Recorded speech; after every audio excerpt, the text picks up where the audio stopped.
South Africa's energy supplier Eskom has taken the unusual step of placing the country on stage 6 load shedding today, June 28.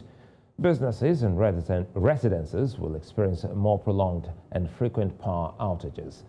The country only experienced a stage 6 load shedding in December 2019. Eskom has blamed an unprotected strike and a coal shortage for the decreased electricity supply. Joining me now to examine this further is South African journalist and editor Dianne Hawker. Dianne, good to see you and thanks for your time. Now, Eskom announced the possibility of load shedding this morning in an urgent press conference. So what does this mean for South Africa and South Africans? Sorry, one of my lights has gone out and I just want to assure the viewers that it isn't. I saw that. It was just a bit of a faulty bulb. But I was expecting actually to have load shedding today.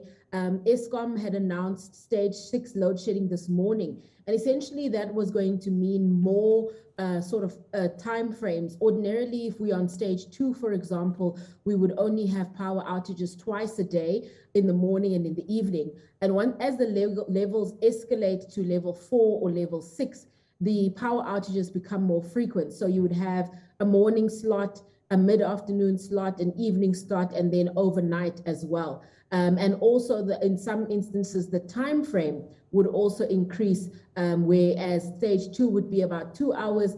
Stage 6 has blocks of about 4 hours in some areas. So definitely something that is concerning for South Africans, particularly for South African businesses who are seeing themselves have to try and juggle the operations as well as Eskom-proof their life by buying, generators and converters and other mechanisms to try and deal with this interruption of power supply. Suleiman.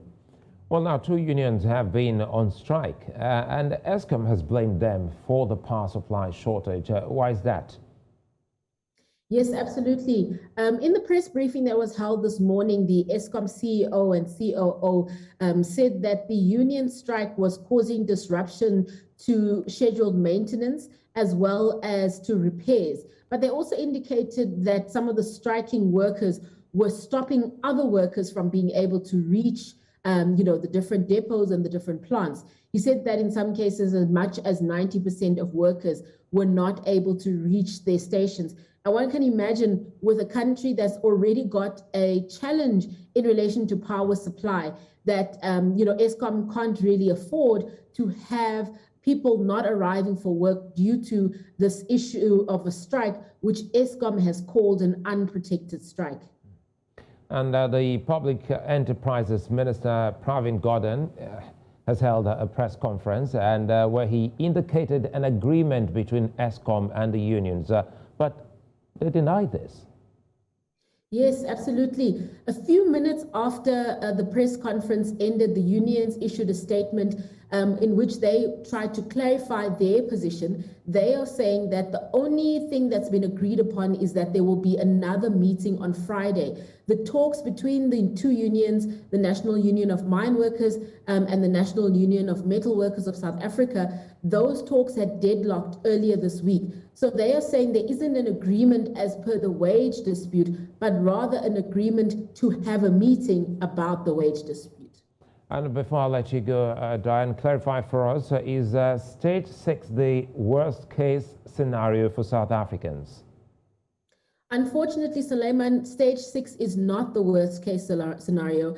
Eskom has released a schedule that says that South Africa could go as high as level 8. And just so the viewers can understand, the different stages actually deal with how much power Eskom tries to reduce in that particular time period. Starting from level 1, where it's about 2,000 megawatts, and it goes up by another 2,000 megawatts per stage.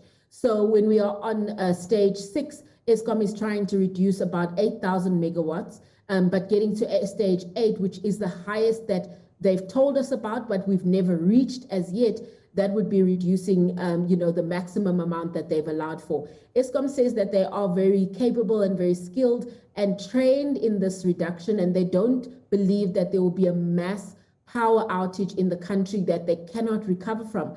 But of course, there is frustration, as I mentioned before, about the different steps that people have to take.